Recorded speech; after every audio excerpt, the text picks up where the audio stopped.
ఆంధ్ర రాష్ట్రం ఏర్పాటయ్యాక విస్తృతమైన అనుభవం ఉన్న వ్యక్తిగా ఆయనకు ప్రభుత్వం కీలక బాధ్యతలు అప్పగించింది. 1979 బ్యాచ్ ఐఏఎస్ అయిన ఆయన తదుపరి కాలంలో ఖమ్మం, నల్లగొండ జిల్లాల కలెక్టర్గా, ఆర్థిక శాఖలో 5 సంవత్సరాలు, తిరుమల తిరుపతి దేవస్థానంలో ఎగ్జిక్యూటివ్ ఆఫీసర్గా 2 సంవత్సరాలు, చీఫ్ కమిషనర్ ఆఫ్ ల్యాండ్ అడ్మినిస్ట్రేషన్లో 1 ఏడాది వైవిధ్యమైన బాధ్యతలు నిర్వర్తించి చివరికి ఆంధ్రప్రదేశ్ రాష్ట్ర చీఫ్ సెక్రటరీగా రిటైర్ అయ్యారు. ఆయనే ఈ మధ్య అనేక సంచలనాలకు కారణమైన ఐవైఆర్ కృష్ణారావు. పదవి విరమణ చేశాక కూడా చంద్రబాబు నాయుడు ఐవైఆర్ సేవలను ఉపయోగించుకున్నారు. ఆయన్ను ఫిబ్రవరి 2016లో ఆంధ్రప్రదేశ్ బ్రాహ్మణ సంక్షేమ సంఘం చైర్మన్ గా నియమించారు. అయితే ఆ తర్వాత కాలంలో ఐవైఆర్ ప్రవర్తన అనేక వివాదాలకు కారణమైంది. చీఫ్ సెక్రటరీగా ముఖ్యమంత్రి తర్వాత అత్యంత కీలక బాధ్యతలు నిర్వర్తించిన ఐవైఆర్ ఆ పదవిలో ఉండగా ముఖ్యమంత్రి చంద్రబాబు నిర్ణయాలను ఎప్పుడూ తప్పుపట్టలేదు.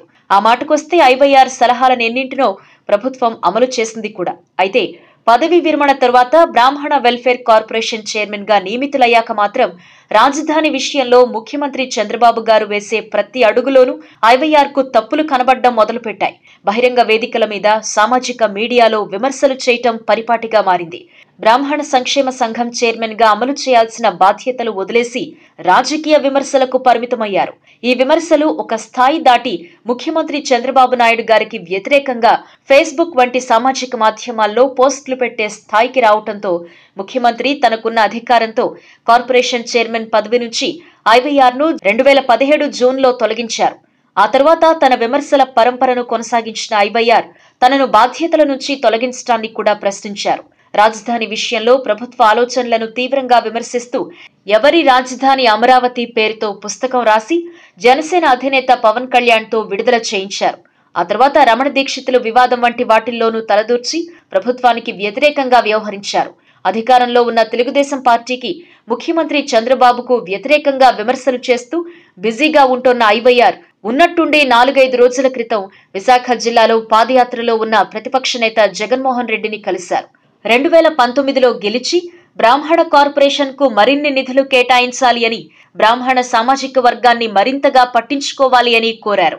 ఆ సంస్థకు చైర్మన్ గా ఉన్నప్పుడు సంస్థను వదిలేసి కేవలం రాజకీయాలు మాత్రమే పట్టించుకున్న రావు గారు ఇప్పుడు ఆ కార్పొరేషన్ విషయమై జగన్ను కలవడం సామాన్యుడికి విడ్డూరంగా అనిపించింది.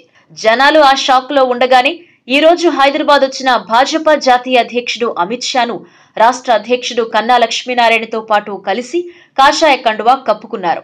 విభజన హామీల విషయంలో కేంద్రం న్యాయం చేయట్లేదు అని భాజపాతో విభేదించి ఎన్డీఏ నుంచి బయటకొచ్చిన నాటి నుంచి తెలుగుదేశం పార్టీ నిత్యం చెబుతోన్న ఒక విషయానికి ఈ రోజు ఐవైఆర్ విశ్వసనీయత చేకూర్చారు. అదే రాష్ట్రంలో తెలుగుదేశం వ్యతిరేక రాజకీయ శక్తులన్నీ కేంద్రంలో మోదీ, అమిత్ షా డైరెక్షన్ లో పనిచేస్తున్నాయి అనే విషయం. ఈ వీడియో మీకు నచ్చినట్టయితే లైక్ చేయండి, షేర్ చేయండి. మరిన్ని ఇంట్రెస్టింగ్ వీడియోస్ చూడడానికి మా ఛానల్ కు తప్పక సబ్స్క్రైబ్ అవ్వండి.